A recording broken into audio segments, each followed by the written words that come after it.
Hi, my name is Danielle Hicks, and I'm going to tell you about a few things that have influenced me in choosing a career in teaching.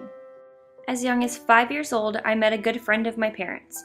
This is Lisa, and today she is more than an influencer of my career. She is more like a second mother.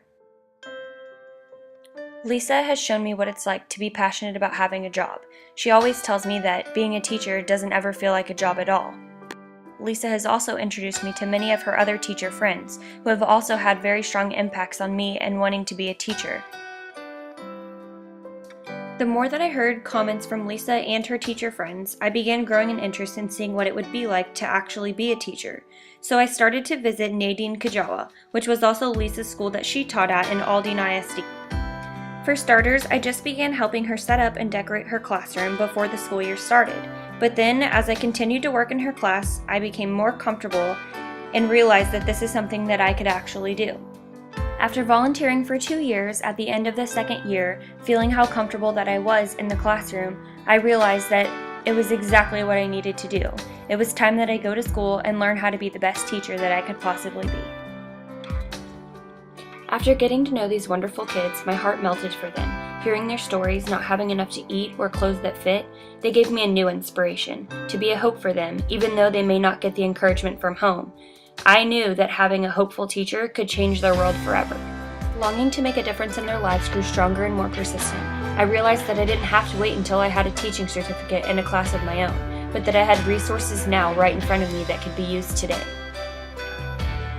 At Kajawa, they have a program called Backpack Buddies that sends students on free and reduced lunches home with non-perishable food items for their family on the weekends.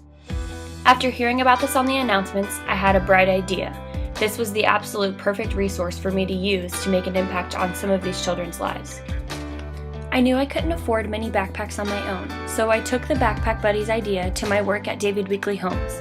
I set a goal of raising enough money to donate 50 backpacks to Kajawa. This was about $200 worth of donations that were needed.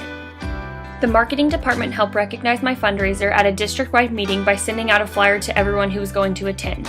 Although my goal was to purchase and donate only 50 backpacks, we exceeded the goal and more than doubled my $200 goal.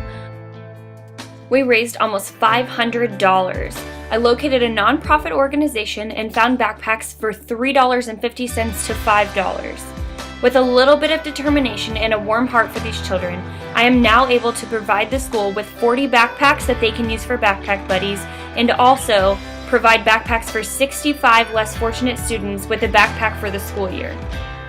And to think that it all started with Lisa. By allowing me to explore my interests among her classroom, I was able to observe and see what the lives of these children were like, and also to devise a plan to make a difference in them. Now I am able to continue pursuing my career in early childhood education, knowing that I have made a difference before I have even begun.